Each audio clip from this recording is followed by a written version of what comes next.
আসসালামু আলাইকুম রহমতুল্লাহ। আমার হাতে দেখতে পাচ্ছেন একটি স্যামসাং এর ফোন। মডেল হচ্ছে A02। এই ফোনের প্রবলেম হচ্ছে নেটওয়ার্ক আসে না। প্রবলেমটি হচ্ছে নেটওয়ার্ক। আপনারা দেখতে পাচ্ছেন এখানে নেটওয়ার্কের এখানে একটা চিহ্ন দেখতে পাচ্ছেন। আর আমরা এখানে চেক করব, সিমে যাব, দেখতে পাচ্ছেন সিম কিন্তু আছে রবি। আর এখানে আমরা মোবাইল নেটওয়ার্ক চেক করব। এখানে আমরা মোড সিলেক্ট করতে পারছি, নেটওয়ার্ক মোড কিন্তু সিলেক্ট হচ্ছে। তারপরে নেটওয়ার্ক অপারেটর, এখানে এটাও এখানে দেখি, আমরা সার্চ করে দেখি কি অবস্থা হয়।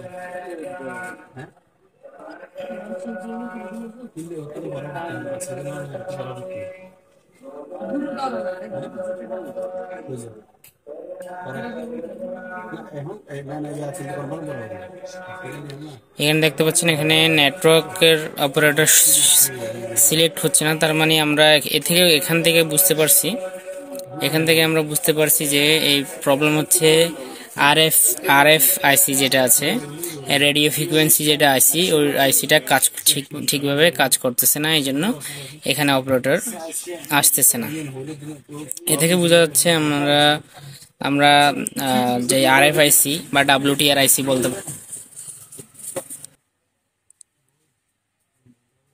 ডাব্লিউটিআর আইসি, আরএফ আইসি বলতে পারেন, এসডিআরও বলে, ট্রান্স রিসিভার আইসিও বলা হয়। ওই আইসিরই প্রবলেম, নেটওয়ার্ক কন্ট্রোলার আইসি যেটাকে বলে, ওটারই প্রবলেম। তাহলে আমি ভালোভাবে কাস্টমার থেকে জিজ্ঞেস করছি থেকে হয়েছে কি, আপনার কি কন্ডিশনে ছিল বা কি হয়েছিল হওয়ার পরে এই অবস্থা। তো কাস্টমার বলছে এটা আমার হাত থেকে পড়ে যাওয়ার কারণে এই প্রবলেমটা হয়, ডিসপ্লেও নাকি চেঞ্জ করছিল।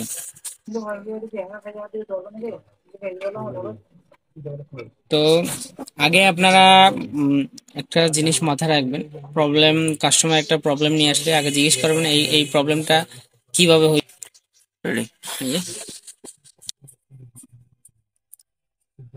তো অবশ্যই কাস্টমারকে জিজ্ঞেস করে নেবেন কি প্রবলেমটি কিভাবে আসছিল, কি কন্ডিশনটা কি, সেটা অবশ্যই জিজ্ঞেস করবেন। যদি আপনারা কন্ডিশন জিজ্ঞেস করবেন, অলমোস্ট আপনাদের 50% ওখানেই আপনারা বুঝে ফেলবেন, আর 50% আপনার প্র্যাকটিক্যাল করবেন।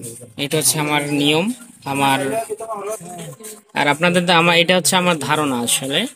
আর আপনাদের ধারণা কি সেটা আমার জানা নেই, কিন্তু আমি যেরকম কাজ করি, আমি প্রথমে কাস্টমার কাছে যদি দেখি ফ্রেশ বোর্ড আছে, তাহলে কাস্টমার কাছ থেকে জিজ্ঞেস করি কিভাবে হয়েছিল, প্রবলেমটা কখন থেকে আসছে। তারপর প্রবলেম আসার শেষবারের মতো যখন ফোন অন ছিল বা চালু ছিল বা ওয়ার্কিং মোডে ছিল, তো এটা হচ্ছে ড্রপ ডাউন প্রবলেম। মানে আচ্ছা, ড্রপ ডাউন এটা হাত থেকে পড়ে গেছিল বা আছাড় মারা হয়েছিল, এই ধরনের কিছু। তো আমরা এই নেটওয়ার্ক সেকশনটার শিল্ড তুলে আপনাদের ভিডিওটা আসতেছে। ভিডিওটা আপাতত আমি পজ রাখবো। একজন হচ্ছেন, আমি শিল্ড তুলে রাখলাম। আর কিভাবে একেবারে কোনো স্ক্র্যাচ বা কোনো ড্যামেজ ছাড়া কিভাবে শিল্ড তুলবেন, সেই ভিডিও যদি আপনারা বলেন, আমি ভিডিও অবশ্যই নিয়ে আসবো। আর এর আগে আমার ভিডিও দেওয়া আছে চ্যানেলে, কিভাবে সেফলি শিল্ড তুলবেন, সেই ভিডিওতে আমার চ্যানেল দেওয়া আছে। তাহলে আমাদের এখানে দেখতে পাচ্ছেন, এখানে এটা হচ্ছে আমাদের আরএফআইসি, আর এটা হচ্ছে পাওয়ার আইসি। আমরা দেখবো আরএফআইসি আগে তোলার পরে এখানে কিন্তু আমরা চেঞ্জ করব না। প্রথমে একটা ভুল করে টেকনিশিয়ানরা কি, তাহলে আমাদের টেকনিশিয়ানরা কিছু ভাইয়েরা কিছু ভুল আহ, কাজ করে, যেমন কি প্রবলেম বুঝলাম আইসিতে, তাই বলে আইসি চেঞ্জ করবেন, আইসির থেকে প্রবলেম তাই বলে আইসি চেঞ্জ করবেন তা না। আইসি যদি দেখতেছেন আইসি একটা চেঞ্জ করছেন হয় নাই, দুইটা চেঞ্জ করছেন হয় নাই, তারপরে আরেকটা কাজ আছে, আমি আইসি চেঞ্জ করব না একটা, কারণ এটা ড্রপ ডাউন কেস। যদি দেখতেছি আইসি ড্যামেজ হয়, তাহলে আইসি চেঞ্জ করব। আগে আমি আইসি তুলে প্যাড ভ্যালু নেব, প্রত্যেকটা বলের ভ্যালু নেব, ভ্যালু নিয়ে ভ্যালু চেক করব, চেক করার পরে যদি দেখি ভ্যালু সব ওকে আছে তারপর আইসি চেঞ্জ করব।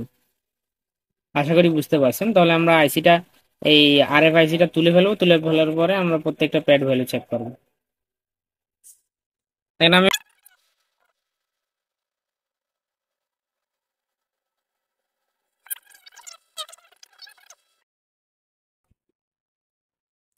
আমরা এখানে ক্যামেরাতে দেখছি, এখানে আমরা চেকিং করব, প্যাড ভ্যালু নেব। আপনারা এখানে দেখেন ডায়োড, ডায়োড মোডে ডায়োড ভ্যালু নেব, জিআর। এখানে প্রথমে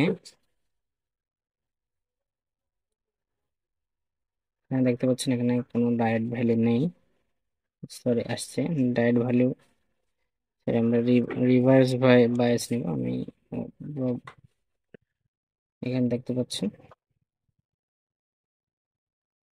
স্টেবল থাকতে হবে, ফ্ল্যাকচুয়েট করতে পারবেন। ফ্ল্যাকচুয়েট করলে অবশ্য মনে করেন প্রবলেম আছে, এখানে ফ্ল্যাকচুয়েট করতেছে না, একে সামান্য, এটা কোনো প্রবলেম না। তারপরে এখান থেকে 2,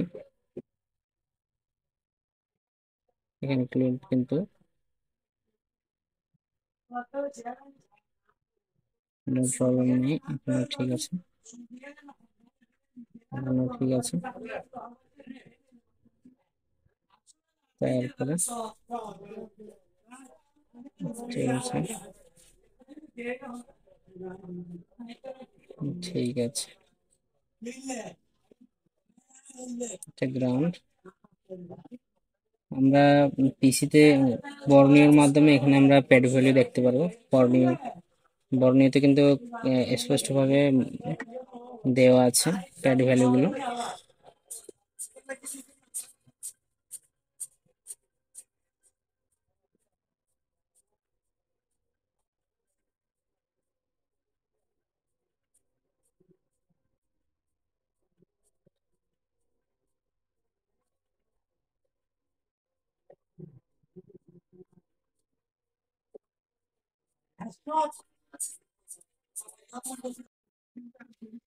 এখানে আমরা প্রবলেম কিন্তু পেয়ে গেছি। এখানে এক্স ও ইন বা পিএমআই আইসি ক্লক, এই লাইনটাকে নাম, এই লাইনটার দুইটা নাম হয়, আমি আপনাদের স্কিমেটিক্স এর মাধ্যমে দেখিয়ে দেবো।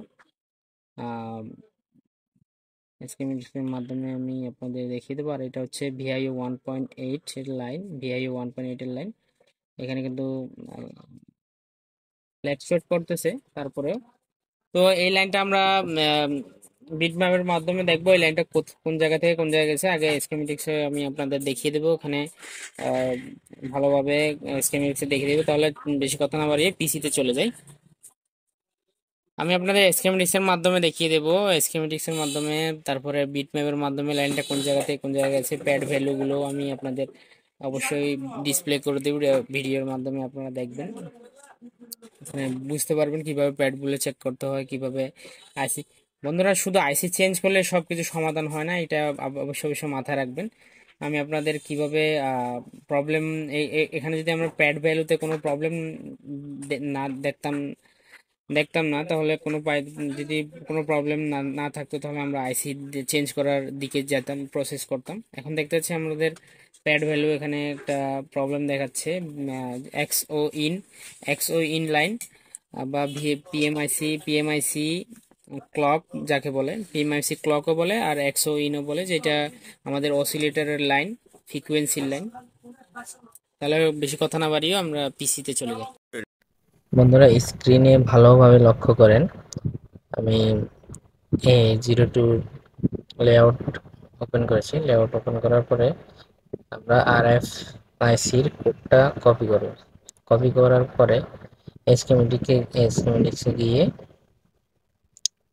সার্চ দিব, নেক্সট দিব, নেক্সট দেওয়ার পরে দেখেন আমাদের আরএফ আইসির সম্পূর্ণ স্কিমেটিক্স চলে আসছে, পিন টু পিন ডিটেলস চলে আসছে।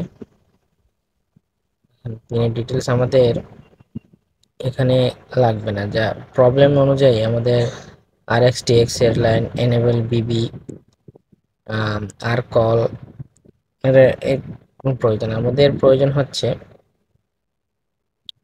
এক্সও উইন, এই লাইনটা আমরা দেখব বিশেষ করে, কারণ এটা সমস্যা দেখেই বোঝা যাচ্ছে এই প্রবলেমটা কোথা থেকে আসবে। দেখতে পাচ্ছেন আমি একশো ইন এই লাইনটা ধরে আমি এগিয়ে যাচ্ছি এগিয়ে যাচ্ছি। এখানে দেখতে পাচ্ছেন এটা হচ্ছে সিপিইউ, মানে সিপিইউ 400, এটা সিপিইউ, এটা হচ্ছে সিপিইউ এর line, 100 in line.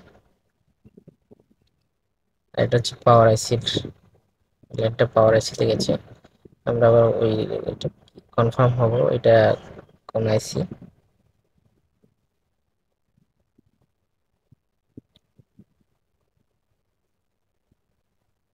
You 500, you 5000, মানে এটা পাওয়ার আইসি। পাওয়ার আইসি থেকে সরাসরি আর আইসির 100 ইন লাইন, মানে পিএমআইসি, পিএমআইসির যে ক্লকের লাইন আছে, পিএমআইসি ক্লক, ওই লাইনটা আপনাদের আমি বিটম্যাপ প্রথমে এখানে দেখতে পাচ্ছেন, আমি দেখিয়ে দিচ্ছি। 100 ইনলাইন, এটা এখানে 100 ইনলাইন আছে। এখান থেকে মান আমরা চেক করছিলাম, মানটা ফ্ল্যাকচুয়েট করছিল। আমি আপনাদের বিটম্যাপের সাহায্যে দেখিয়ে দেবো। দেখতে পাচ্ছেন বিটম্যাপে এখানে আমরা যদি 100 ইনলাইন ক্লিক করি তাহলে আপনারা দেখতে পাবেন যে এটি দেখতে পাচ্ছেন 100 ইন ক্লক পিএমআই ইন, এখানে কোথায় গেছে দেখতে পাচ্ছেন আপনি, এখানে একটা পয়েন্ট হয়ে আইসিতে, পাওয়ার আইসিতে ঢুকছে। এখানে আমাদের এখানে আমাদের এটা হচ্ছে L2 L2 লাইন। এখানে L2 লাইন, আমাদের L2 লাইনটা ফ্ল্যাকচুয়েট করতেছে, দেখতে পাচ্ছেন প্রবলেমটা। আর এখান থেকে এই জায়গায় কানেক্টিভিটি আমরা পাবো,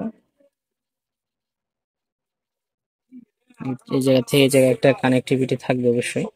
আমরা দেখবো এখানে লাইনটা কোনটার সাথে কানেক্টিভিটি আছে, এখানে কোন কম্পোনেন্টের সাথে কানেক্টিভিটি আছে। এই পয়েন্ট থেকে এখানে একটা পাওয়ার আইসির পাশে এই দেখতে পাচ্ছেন, এখানে কিন্তু কন্টিনিউটি আছে, দেখতে পাচ্ছেন ডায়োড মোডে 00 দেখাচ্ছে, তার মানে এখানে কন্টিনিউটি আছে। তাহলে আমরা এখানে ডায়োড ভ্যালু নেব। দেখতে পাচ্ছেন এখানেও ডায়োড ভ্যালু ফ্ল্যাকচুয়েট করতেছে, দেখতে পাচ্ছেন এখানেও কিন্তু ডায়োড ভ্যালু ফ্ল্যাকচুয়েট, দেখতে পাচ্ছেন এখানেও ফ্ল্যাকচুয়েট। তার মানে পাওয়ার আইসির ইন্টারনালি প্রবলেম। এই প্রবলেমটা আমরা চাইলে আইসি না তুলে, এখান থেকে আমরা আইসি না তুলে জাস্ট এখানে একটা জাম্পার করে দিতে পারবো, জাম্পারটা ঢুকিয়ে কাজ করে দিতে পারবো। আমরা চেষ্টা করব, দেখি আইসি না তুলে হয় কিনা। যদি দেখতেছি আইসি তুলে না হয়, তাহলে আমরা অবশ্যই আইসি তুলে তারপর জাম্পারটা করে দেব।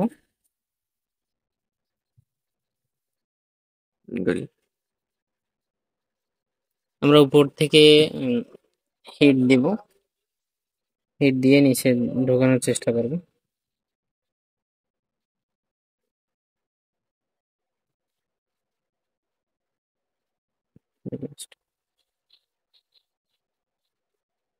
বিডিএসটা আমরা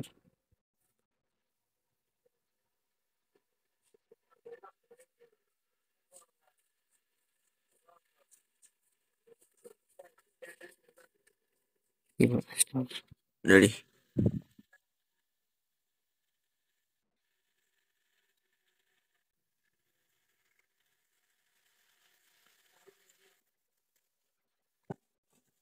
বন্ধুরা, আমি লাগিয়ে ফেলেছি, লাগিয়ে ফেলার পরে এখন এই এখানে জাম্পার করবো, কারণ লাইন হচ্ছে এখান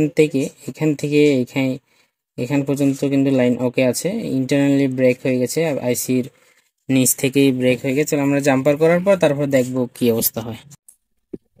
আমরা জাম্পার করবো।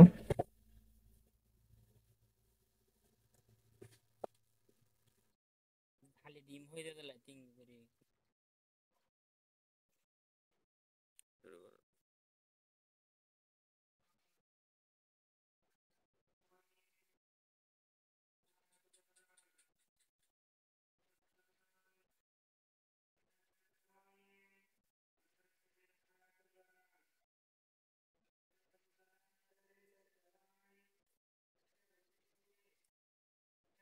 আমি জাম্পারটা করে ফেলেছি, এখানে দেখতে পাচ্ছেন, এখানে জাম্পার দেখতে পাচ্ছেন, এখানে জাম্পার করছি। এখন জাম্পার এখানে দেখি আমরা মান মানটা দেখবো, ভ্যালুটা দেখবো, ভ্যালুটা স্টেবল আছে কিনা নাকি ফ্ল্যাকচুয়েট করছে। দেখতে পাচ্ছেন আলহামদুলিল্লাহ এখানে 436 স্টেবল আছে।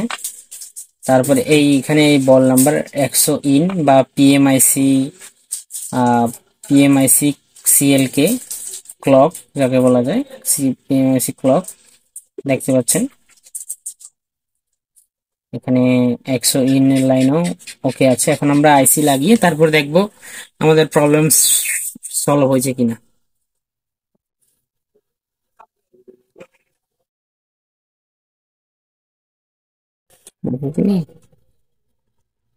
আমি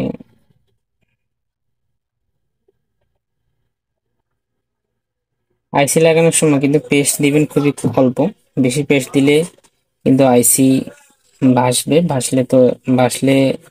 এক জায়গায় বসবে না, সেটা মাথায় রাখবেন।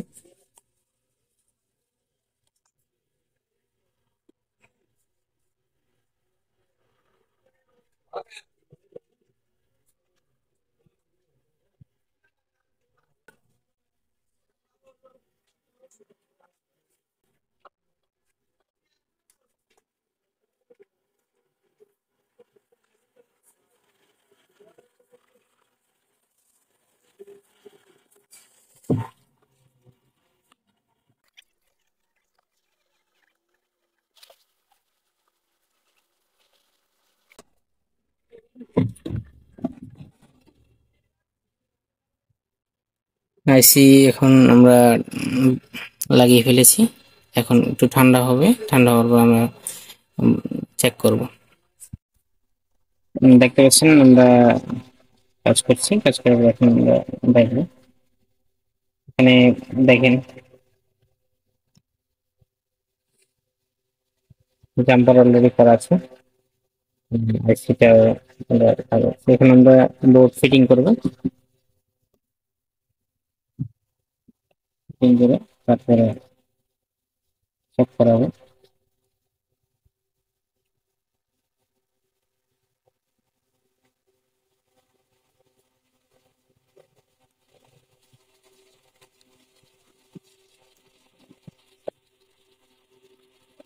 আমরা সিম দিয়ে দেবো।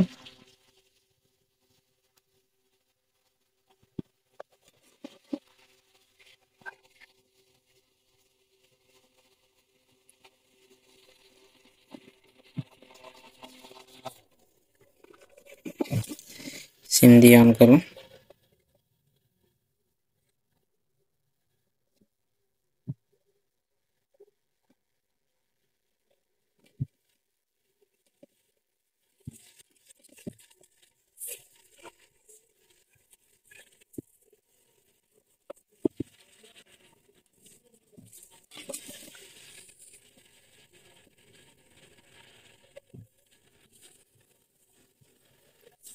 অন অন হয়েছে।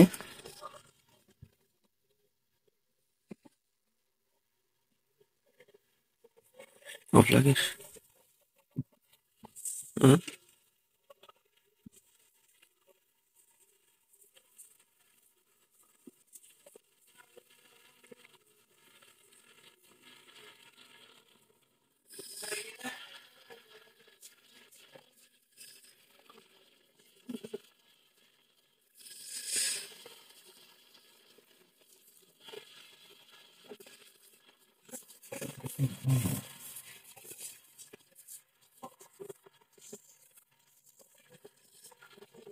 ফোনে একটু চার্জ কম, ফোনে 1% চার্জ আছে, যে কোনো মুহূর্তে বন্ধ হয়ে যেতে পারে। ফোন একটু স্লো করতেছে,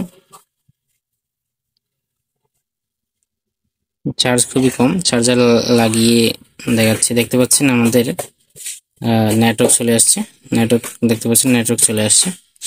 এখন সেটিং এ চেক করব, সেটিং চেক। প্রথম কিন্তু শো করছিল কিন্তু নেটওয়ার্ক অপারেটর আসছিল না, এখন দেখি নেটওয়ার্ক অপারেটর আসছে কিনা।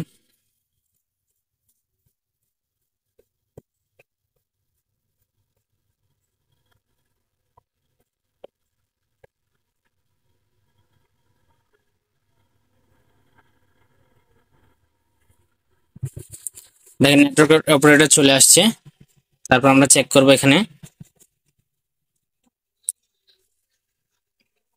এখানে সিম কার্ডের যাব, দেখতে পাচ্ছেন গ্রামীণ চলে আসছে, গ্রামীণ আসছে। তারপরে এখানে আমরা উপরে দেখাবো, দেখেন এখানে গ্রামীণ আসছে। প্রথমে গ্রামীণ ছিল না, এখানে নো সার্ভিস ছিল। তারপর আমরা এখন নাম্বার চেক করব। নাম্বার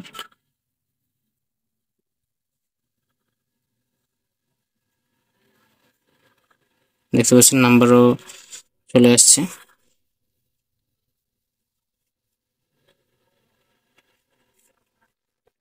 তারপর আমাদের মোবাইল ডাটা আসছে কিনা সেটা দেখবো। দেখতে পাচ্ছেন মোবাইল ডাটাও চলে আসছে।